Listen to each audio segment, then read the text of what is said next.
uJesu Kristu uyinkosi bazalwane. Ngiyabingelela abangcwele, obaba, omama, abantu abasha. Umakoti wonke bazalwane kaKristu, uJesu Kristu uyinkosi bangcwele. Ngithi ngingene nami bazalwane, ngiyamuzwa ubaba. Khona ngilalela namhlanje kuseni iVN. Ngoba bazalwane isikhathi esiningi ngisuke ngiqale phezulu ngenxa yobubhizi, ezinye engingazizwa ngiqale phezulu. So namhlanje bengilalele kababa iVN bangcwele. Yangithinta kakhulu, ngathi hayi Nkosi uJesu nami ngeke ngithule ngobufakazi engibaziyo nento engiyaziyo. Bazalwane, mina bangcwele ebengisonta ngiyinkonzweni, kodwa ngingahlukene nesono bangcwele. Ngikhumbula abazalwane ukuthi uma ngonile ngenze isono ngekamereni ngiyovuma isono sami, bekuba njalo bazalwane. Yazi bengivuma lesikhashana nje inyana, ngikhale bazalwane, ngikhale impela, kodwa nje ngeke idlule bazalwane one day ngingaphindanga futhi ngona futhi bazalwane. Lesi sono lesi besikahle kahle ngaphandle kokona besingaphumi, bengingashiyi, bengingasuki kuso bazalwane. Kwathi ngikhumbula kuleyo nkonzo ngangikhonza kuyona, kwathiwa bazalwane kungena 7 days fasting. Hayi ngayingena bazalwane, futhi nje ngingena nginjalo nje ngimaniphi ngigcwele onke amanyalo ongawacabanga. Bangcwele, kwathi ngiqeda ukuqhaqha, ngiyakhumbula saqala kuyi-Monday fasting, kwaba yi-Sunday siqhaqha Sunday, kwathi kuyi-Monday ekuseni umoya ongcwele wangivusa bazalwane, wathi vuka uhlale ngezinqa. Ngangilele bangcwele, wathi vuka kusekuseni, wathi kimi vuka uhlale ngezinqa. Ngavuka abazalwane, ngalungisa umqamelo, ngahlala phansi sengathi kunomuntu ofuna ukukhuluma nami. Ngangivakashelwe amazulu bazalwane. Lokho futhi ngikhuluma bangcwele ngikuKristu, ngikhuluma bangcwele futhi ngikumoya bazalwane. Futhi unembeza wami ungangilahli ngisho ungilahla bangcwele.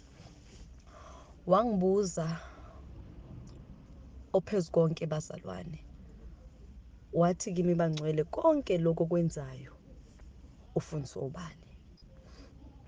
Futhi akunakuthi bazangizothi ini, ngiyazi ukuthi ukhuluma ngani, ngiyazi ukuthi ukhuluma, wathi ufundiswa ubani? Ngathula bazalwane, sengamphendula. Wathi umoya engcwele kumina khona manje. Angilikhohlwa lelo langa bazalwane, angilikhohlwa angilikhohlwa bangcwele. Wathi khona manje vuka ugqoke uhambe uye kwincekazi ubani, uhambe uyovuma isono. Bazalwane, kwakungathi khona into engiphushayo ilanga lelo. Ngahamba bazalwane, nginga-ayine ngisho uku-ayina, ngingakline ngisho ikline ekhaya.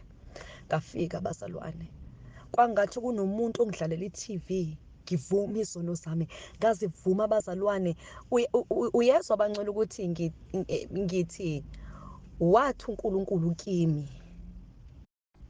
iya kubani uyovuma zonke izono zakho zenzile. Ngavuma bazalwane, ngavuma bazalwane. From that day bangcwele, ngavuma, ngashiya. Wangishisa uKristu Jesu bazalwane, yangishisa inkosi yami. Izono ezazingibophile bangcwele, engangizivuma ekamereni, lelo langa sanqampuka bazalwane. Ngikusho lokho bazalwane ngikuKristu ukuthi ukuvuma isono komunye kimi kwangisebenzela futhi kwangikhulula. And angikholwa bazalwane ukuthi ukhona umuntu ongasukeleka nje bangcwele athi wozani izovuma isono kimi. uNkulunkulu bangcwele emhlabeni esiphila kuwona, bakhona bakhe abagcotshiwe, abagcotshelwe ukuvumisa izono. Lokho ngikhuluma ngikuKristu, lokho ngikhuluma enhliziyo yami nonembeza wami ukufakazela. Bakhona bakhethiwe, and angikhumbuli nangelanga elilodwa ngizwe isono sami sikhulunywa mina epulpit, angikhumbuli bangcwele, hayi angikhumbuli kumiwa kukhulunywa ngegama lami kuthiwa hawu bazalwane njengoba ubani or ngizwe kuthiwa ngavuma isono kunceku noma kwincekazi ngizwe ikhulunywa leyo nto bazalwane. Abantu bazalwane abakhuluma izono zabanye abantu abangagcotshele bazalwane abangagcotshelwe inkonzo yokuvumisa isono bangcwele, abangagcotshelwe ukuvumisa inkonzo yezono bazalwane.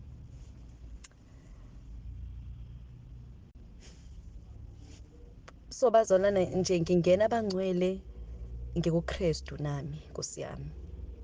Ngikhumbula ngisho ubufakazi bukaMama uZanele bazalwane, if abaningi bakhe bakuzwa bazalwane. Uthi Mama uZanele uma ngimuzwa kahle, uthi wakhuluma umuntu wathi ngithathe incwadi ngibhale zonke izono zami. Uthi wazibhala, uthi wamtshela nokuthi ephejini abhale kanjani ngendlela describe ngakhona abazalwane. Seqeda abazalwane uNkulunkulu wambonisa ngisho nalapho ekumele ukuthi aye khona abazalwane, wambonisa ngisho umuntu emele ukuthi avume kuyizono. Ngiyakhumbula athi lowo mama wafika egula, uthi uMangcwele wathi wambeka izandla abazalwane, uthi maqeda uNkulunkulu wathi makavume izono zakhe kuye. So bazalwane angazi mina ukuthi ingaba kusiyena ke uNkulunkulu okhuluma kanjena abazalwane. Naba abazalwane obaba uNsibande,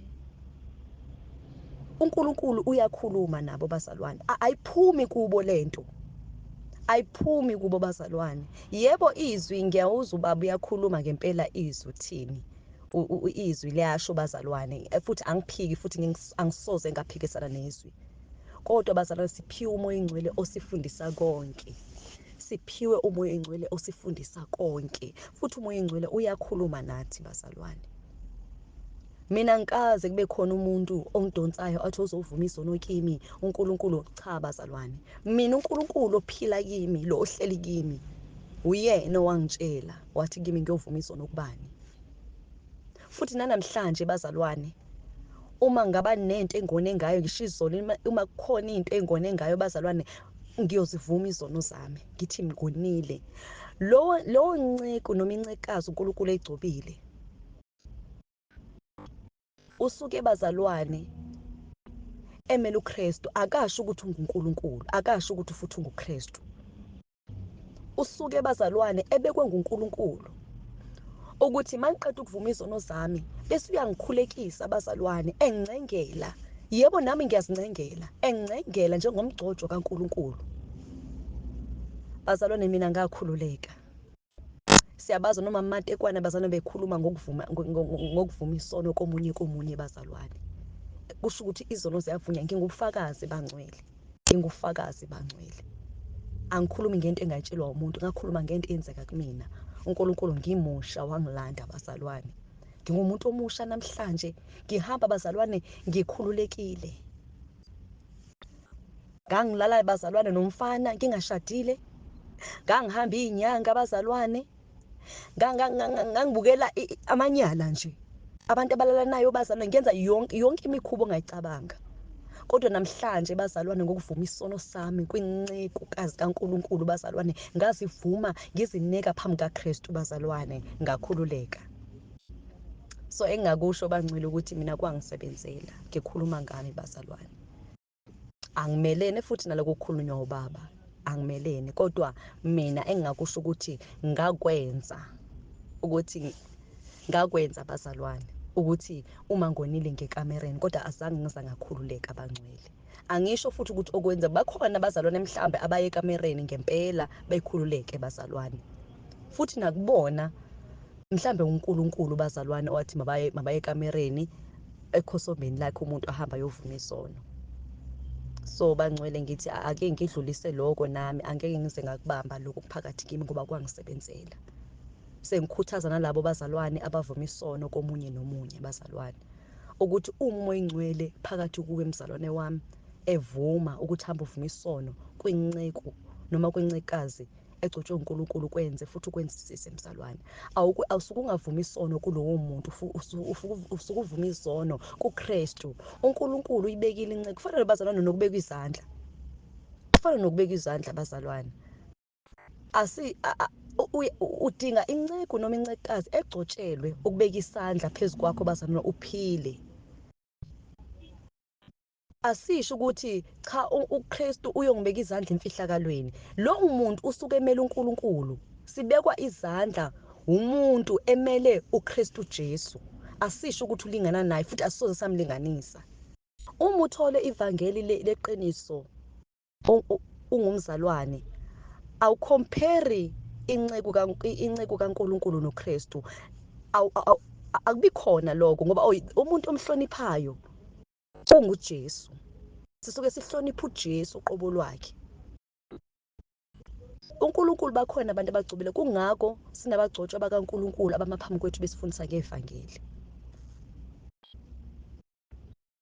Kungako futhi sibahlonipha njengabaholi bethu ngoba babekwe nguKristu Jesu, babekwe nguNkulunkulu. Asisho ukuthi cha sifuna uJesu uqobo noma sizozikhonzela sodwa silalela uJesu ukuthi yena uthini. Siyabadinga abazalwane, siyabadinga.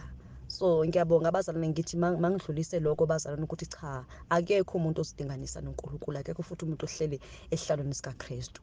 Umuntu ozilinganisa noNkulunkulu umfundisi wamanga. Yilaba futhi sigcina sibabona laphayana eTVini besho ukuthi bakhulu bona nakuNkulunkulu. Abafundisi bamanga bathunywa uSathane. Bakhona laba bazalwane esifikele ezandleni zabo okwathi bazalwane masamkela insindiso, yangena madoda, yangena futhi yahlala, sayizwa igijima emkantsheni yemithambo yethu, sayizwa bazalwane. So ngiyambonga uKristu bangcwele, ngiyambonga uNkulunkulu. Asilibambeni bazalwane. Umuntu akakhumbule lokho akufundiswa, umuntu akakhumbule lokhu akwaziyo bazalwane. And konke sikufundiswa abangcwele futhi silalele uze umoya wakho umbuzo uNkulunkulu ngentweni ukuthi Nkosi uJesu, njengoba kunjena uthini, njengoba kunjena uthini. uNkulunkulu uyaphendula bazalwane. Ngiyabonga. Amen. Nibe nosuku oluhle bangcwele. Amen. Amen bangcwele. Ngicela futhi bazalwane ukuthi ngi-add okuncane ke bazalwane, engikuzwe futhi ubaba ecounter ngingamelene futhi bazalwane. Ubaba ukhulume ngendaba ukuthi if kuyenzeka ukuthi lo gcotshwa noma leyo ncekazi kaNkulunkulu ovuma kuyisono, what if iyahamba emhlabeni iyafa bazalwane. Bazalwane, uNkulunkulu akapheli. Uyabona mina uma ngathiwa ngiyashona emhlabeni ngiyafa bazalwane, uNkulunkulu uyophinda avusa omunye, uyovusa omunye. Imisebenzi kaNkulunkulu awupheli, uNkulunkulu akapheli bazalwane. Uma ngathiwa bazalwane, njengoba mina ngivuma kumamatekwane izono zami nakuba matekwane izono zami, uma ngathiwa bayahamba emhlabeni bazalwane, uNkulunkulu uyosivusela omunye bazalwane.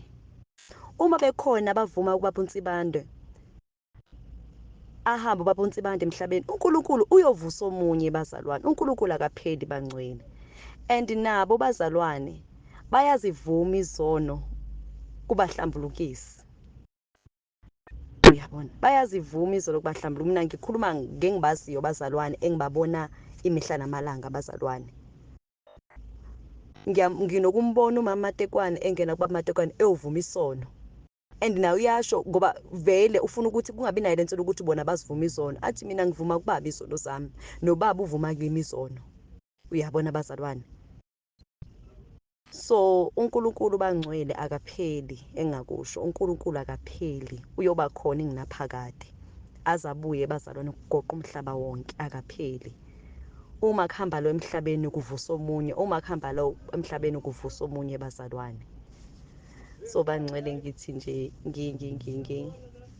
ngithi bangcwele ngichaze nje lokho bazalwane ukuthi ayi bangcwele akupheli kaNkulunkulu. Amen. uJesu Kristu uyinkosi bangcwele. Ngiyabingelela ekuseni, ngibingelela omama, obaba, abantu abasha egameni lenkosi yethu Jesu Kristu waseNazaretha. Bazalwane, ngithi nami ngingene bangcwele ekuseni ngiphendule ubaba wethu kaNcwele, ubaba uNcamalala, ngombuzo awubuzile ngendaba bazalwane yokuvuma isono, waze wakhotha futhi ngisho izwi lapha kubasekorinte besithuba Ngcwele, lapho khona lishoyo bazalwane ukuthi umuntu bazalwane uma eza kuKristu uba isidalwa esisha, futhi okwakudala bazalwane kuyasuswa Bangcwele, kuyasuswa bazalwane. Bangcwele, ngempela kuyiqiniso ukuthi uma umuntu eza kuKristu uba isidalwa esisha.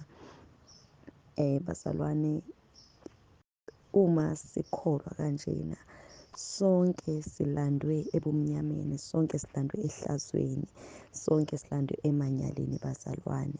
uNkulunkulu wasigeza Bangcwele, sababasha bazalwane, kwadala okusha phakathi emoyeni wethu nasey'nhlizweni zethu. Kungako umuntu uma eza kuKristu bazalwane, ngisho ukucabanga kwakhe kuyaphenduka, ngisho ukukhuluma kwakhe nokwenza kwakhe Bangcwele. Bazalwane, kodwa-ke kunaloku Bangcwele ukuthi uma umuntu sekafikile kuKristu, kudinga ukuthi azi ukuthi akhona amacala bekawenza ngesikhathi engekho kuKristu. Zikhona izinto ezimbi nezikuphathisa ngisho nawo amahloni ubuzenza ngesikhathi bungekho kuKristu. Lezi zinto ekudinga ukuthi umuntu kudingakala ukuthi avume isono komunye, so that njengoba besikhulumile ukuthi uma uza komunye umuntu uzovuma isono, kumgcotshwa noma kumgcotshwakazi kaNkulunkulu uzovuma isono, uyezwa nawe ukuthi kunomthwalo osukayo kuwo, ngoba baningi abantu abazayo kuNkulunkulu. Umuntu ngempela beyisidalwa esisha akhona ukuhlukanisa okuhle nokubi, kodwa umuntu uhamba endleleni uyasindwa. Yebo, kwakudala kudlulile, kodwa zisekhona kahle kahle, usadliwa unembezo necala enhlizweni yakho ukuthi loku naloku bengikwenza, loku naloku bengikwenza, and okunye akusheshe kuphume. Uzile kuKristu, okwakudala akusekho, kodwa ezinye izinto zisanamathele kuwena ekudinga ukuthi uzivume, ekudinga ukuthi umuntu azivume. Yebo, abantu mabaza kwi-altar call bezokhetha uJesu, bekhuleke, ezoyincengela uNkulunkulu, bethi uNkulunkulu ucela ukuthi abathathele izono zabo, kuhle lokho, kodwa kudinga ukuthi umuntu akhahlaliswe phansi, alande ngempilo ebeyiphila, ukuthi bekaphila impilo enjani before eze kuKristu, kwazela ukuthi ezokhululwa kulowo majoka kanjalo, kuzonqampulwa ama-chains, iy'bopho, ngoba impilo yokukholwa ine-deliverance. Umuntu kudinga ukuthi adilivwe. Umuntu udilivwa kuphi? Ngokuvuma isono, ngokuvuma isono. Kungako Bangcwele, ngiyacabanga, angikhosho ukuthi kuphi, liyashiloza ukuthi siyolwa kuze kube sethuneni. USathane siyomceba kuze besethuneni, siyolwa naye kuze besethuneni. Konke akushoyo ey'nhlizweni zethu kudinga ukuthi sikucebe, kwazela ukuthi angakhoni ukunyenyeza into zakhe phakathi kithi. Bazalwane, ngibusiswa yizwi lapha kuLuke chapter 15 elikhuluma ngendodana bazalwane eyaya kubaba wayo, yasho ukuthi ifuna ingxenye bazalwane yezinto zakhe. Ubaba wakhe bazalwane wamnikeza, kuthiwa leyo mali bazalwane wayispenda ngendlela engalunganga bazalwane, eyonakele bazalwane, wayispenda wenza konke bazalwane. Uthe lapho sekaphelelwe yiko konke Bangcwele, sekaphelelwe, wacabanga ithi lenkosi, wavuleka amehlo bazalwane. Kusho ukuthi masizwa kuKristu sivuleka amehlo. Enhlizweni yakhe bazalwane wakhuluma wathi, ngizoya kubaba. Uthi ngiyosho kubaba ukuthi ngonile phambi kwezulu. Uyabona ukuthi uzoya kubaba bese ayosho ukuthi wonile. Yabona Bangcwele, kusho ukuthi umuntu ngempela kudinga ukuthi eze uma sekazile kuKristu, esho ukuthi ngonile kuwe Nkosi uJesu, uvuma isono komunye. Futhi nje ukuvuma isono bazalwane yinto uNkulunkulu ayifunayo ngempela kubantu. Kufana nokuthi ngiyaphakama ngiyafakaza, ngisho ukuthi eyi bazalwane, ngiyambonga uNkulunkulu, ngiyambonga uJesu ukuthi wangisiza abangcwele, ngaphuma etshwaleni, ngangiphuza utshwala, ngangibhema abazalwane, ngangenza lokho, wangisiza uJesu, ngazivuma lezi zono bangcwele. Omunye umuntu ohleli phansi olalele, kuyafika kuyinhliziyweni ukuthi eyi nami ngangibhema and azange kuvume lokhu, gijima uhambe uyovuma. Kufana nezwi malikuhlabile izwi bazalwane, wabona uburongo bakho, uyahamba uye enhlambulukweni uyoyivuma leyo nto le ukuthi izwi langihlaba, uNkulunkulu la ungisolile ngalokhu uvume, bese inceko nemincekazi kaNkulunkulu iyakukhulekisa, bese isono sakho siyathethelelwa. Leyo mpilo bazalwane, leyo mpilo yokuvuma isono. Ngize-ke bazalwane kulaba abangcwele, ubaba akhuluma ngayo ukuthi lo ma-ke bazalwane waphakamisa isandla bazalwane, wavuma uJesu bangcwele, wamkhetha uJesu, bazalwane, akuphelanga ngisho i-hour washona bazalwane. Kuyenzeka lokho bangcwele, kuyenzeka futhi bazalwane kaningi. Indlela zikaNkulunkulu bazalwane zijule kakhulu. Uyazi kungenzeka baba uNcamalela ngesinye isikhathi ukhethisa umuntu uJesu lapha ku-altar call, bese uthi sikhulekele ucela umthelela kuNkulunkulu, bese umuntu ayikhulekele bazalwane, kungapheli ngisho nje u-2 hours uzwe sekuthiwa umuntu ushonile, lowo muntu uyongena ezulwini. Le nto ikayi-2, kunabantu abaphiwe i-chance yokuthi